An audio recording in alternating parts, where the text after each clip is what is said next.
देखो, झूठ चाहे जैसा भी हो, वो एक ना एक दिन उजागर हो ही जाता है।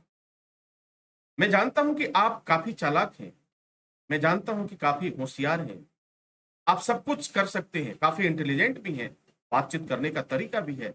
लेकिन आपकी झूठ पकड़ी जाएगी, इस बात को आप मान लो। अब मैं बात बता रहा हूं, पिछले दिनों मैं लखनऊ में एक इंटरव्यू में था।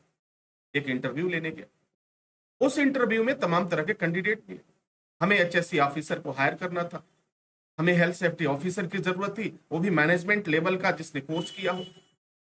तो हम लोग हायरिंग स्टार्ट किए, पूरी टीम थी हमारी, और हम लोग काम कर रहे थे। उसमें दो चार कैंडिडेट हमें मिले, लेकिन हमें उतने कैंडिडेट नहीं मिले जिसकी जरूरत थी। और आने वालों में हजारों की संख्या में लोग आए वहां पर। अब एक वाक्य मैं बताता हूं। एक कैंडिडेट आए, उनकी जैसे ही मैंने हम लोगों ने उनका रेज्यूमे देखा। कुछ की सीवियां थी, कुछ के रेज्यूमे थे। हम लोगों ने देखा, जो मेरे हाथ में आई, मैंने पूछा कि सर आपने ये कोर्स कहां से किया। तो उनका जवाब था कि सर मैंने यहां से किया। अच्छा अच्छा अच्छा। सर कितने दिनों का कोर्स किया था आपने। बहुत नॉर्मल बात चल, कोई क्वेश्चन नहीं कर रहा हूं मैं। कोई क्वेश्चन सब्जेक्ट से रिलेटेड नहीं, एक नॉर्मल बात शुरू हुई।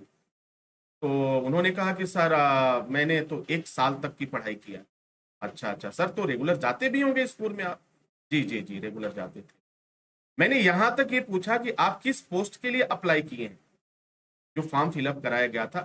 तो उन्होंने बोला कि हेल्थ सेफ्टी ऑफिसर के लिए मुझे अप्लाई करना है, जॉब के लिए मैंने अप्लाई किया। हमने कहा अच्छा। हमके हेल्थ सेफ्टी ऑफिसर के लिए आपने अप्लाई किया है, लेकिन सर आपका सर्टिफिकेट तो फायर सेफ्टी ऑफिसर का है। आप तो फायर सेफ्टी ऑफिसर का, आप इंडस्ट्रियल फायर सेफ्टी ऑफिसर का सर्टिफिकेट है। तो उन्होंने कहा नहीं सर, हेल्थ सेफ्टी ऑफिसर का ही होगा। अब जब मैं ये कह रहा हूं, उस कैंडिडेट को मेरी बात पर यकीन नहीं हुआ।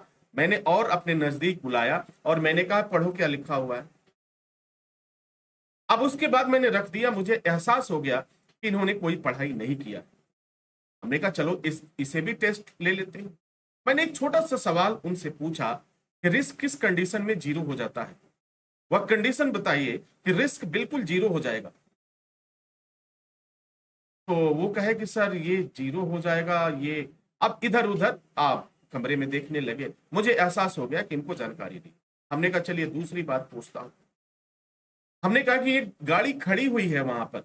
एक गाड़ी खड़ी हुई है। वो गाड़ी कोई भी हो सकती है, कार हो सकता है, ट्रक हो सकता है, कोई भी खड़ी है। तो क्या वह हजार्ड है, वहां पे कोई हजार्ड जनरेट हो रहा है, कोई हजार्ड अवेलेबल है, कोई रिस्क अवेलेबल है वहां पर। तो कह रहे नहीं, गाड़ी खड़ी है तो कुछ भी नहीं है सर वहां पर। वहां तो गाड़ी खड़ी है, ड्राइवर भी नहीं है, तो फिर हजार्ड कैसे हो। मैं कहा हाँ बिल्कुल। अब मैं बिल्कुल श्योर हो गया था, 100% श्योर हो गया कि इस कैंडिडेट ने कोई पढ़ाई नहीं किया है, कुछ भी नहीं किया है। यह गुमराह कर रहा है, अपने आप को गुमराह कर रहा है और मेरी टीम को भी गुमराह कर रहा है। उस समय मैंने कुछ नहीं कहा। हमने कहा बाहर वेट करिए सर, हम लोग जल्दी ही सैलरी के लिए, कॉन्ट्रैक्ट के लिए आपको बुलाएंगे। तो मैंने अपना अपना ओपिनियन दे दिया, उसमें लिख दिया। और हमारी बाकी टीम ने भी वैसे ही क्वेश्चन किए। पता चला आपको खुद पता ही नहीं है कि आप सर्टिफिकेट किस चीज का लेके जा रहे हो। आपको पता ही नहीं कि आप सीवी किस चीज की बनाए हो। क्या आप उम्मीद करते हो कि कंपनियां आपको हायर करेंगी। क्या प्राइवेट कंपनियां जो करोड़ों का टर्नओवर करती हैं, आपने उन्हें क्या समझ रखा, बेवकूफ समझ रखा है।